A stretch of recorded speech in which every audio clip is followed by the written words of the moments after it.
in the Mediterranean Sea, and Dodanum.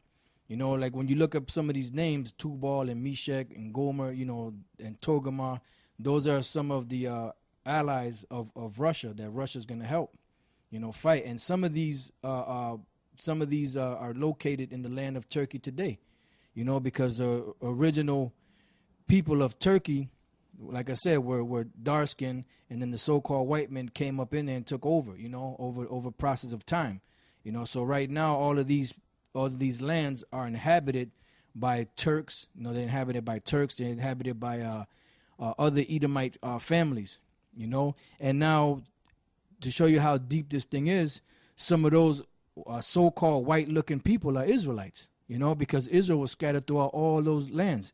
Like a lot of those Syrians right now that are so-called refugees and moving out of the land, a lot of them are Ephraimites and different other tribes, you know, that were there, you know, that were brought to that land, you know.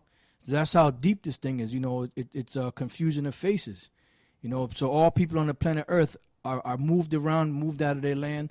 They look like different, you know, you can't tell. That's why the Lord has to be the one to come down and sift everything out. Yeah, the angels.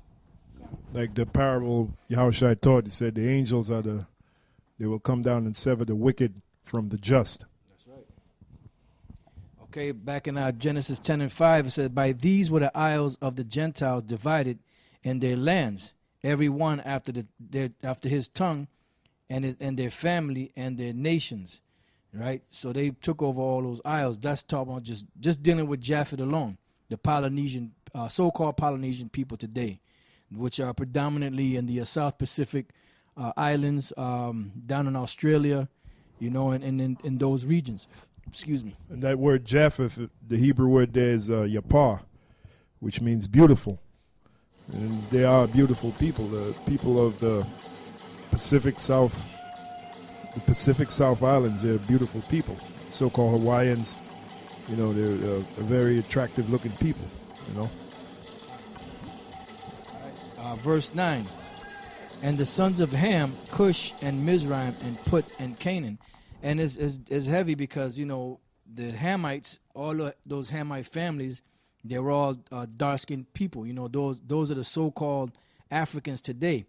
And the way the Lord did it, you know, he allowed certain things to remain, you know, like the name of the river Euphrates. He allowed that name, the ancient name from way back in the days, to be there still, you know, because there's certain clues that the Lord left for us, you know, and through process of elimination, you know who's who, you know, just like the Hamites. Everybody knows, I mean, not everybody, but some people that are learned, should I say, know that whenever you mention the land of Ham or the Hamites or the Canaanites, anybody like that, they know that those are talking about those so-called Africans in the land of Africa and their respective tribes, because they were broken up into 4 families, you know.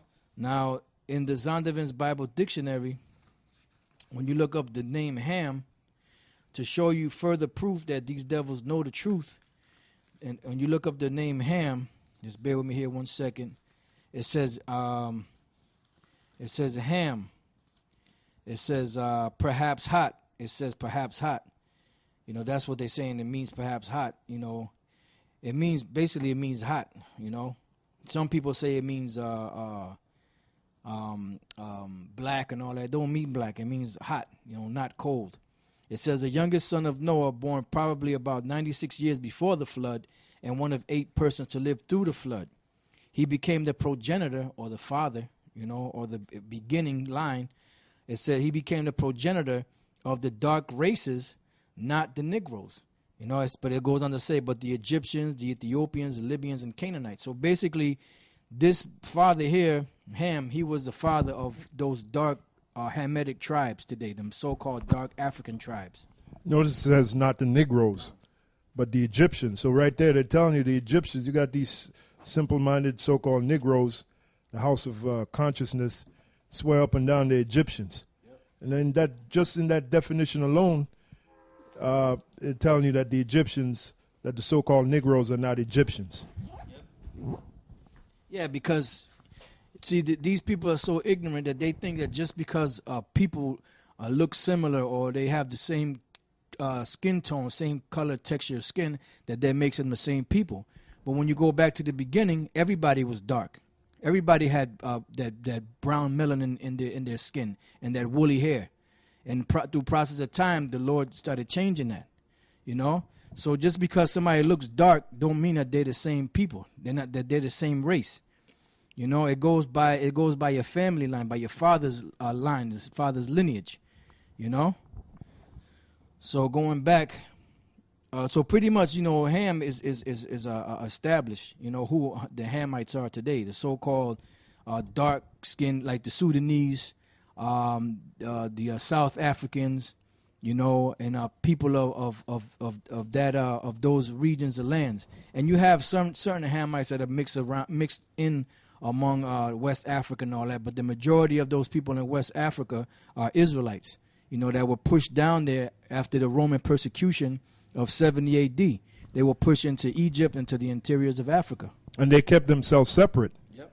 They didn't really mingle with the Hamites, the natives of that land. That's right. And that's why those Hamites of that land knew who to grab up to sell to the so-called white man. Exactly. As a matter of fact, you mentioned that. I have to do more research on it, but I think there was a agency called African Trading Agency.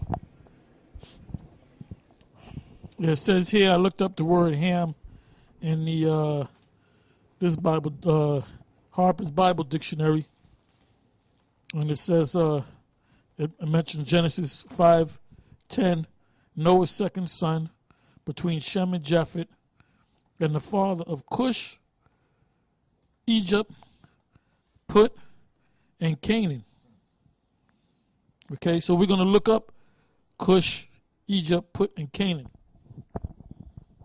You know, because, you know, the research is there, you know, but the thing about it is that this devil has lied to the people. You know, ever since they took over, their main goal was deception. You know, so every once in a while they bring out the truth, you know, but then they'll tell you so-called Negroes in America that you're Africans, you know, African Americans, and then they have clowns like Polite and Sadnet and them, you know, pushing that lie and continuing to push that lie that you people are Hamites, and you're not Hamites. And even the Hamites from the land of so-called Africa, they even tell you to your face that you're not their people.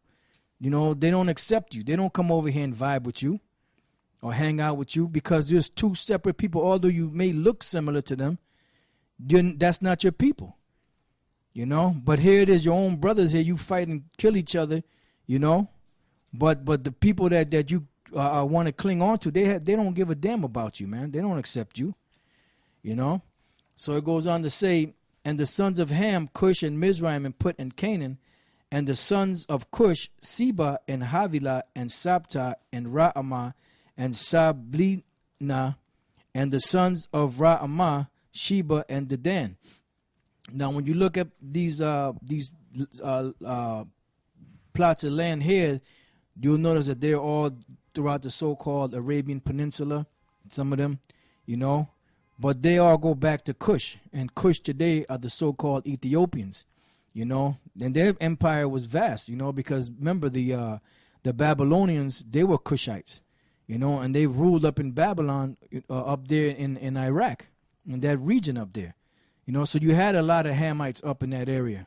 All what you call today the land of Israel. Those are all Canaanites, you know, so-called dark-skinned African people.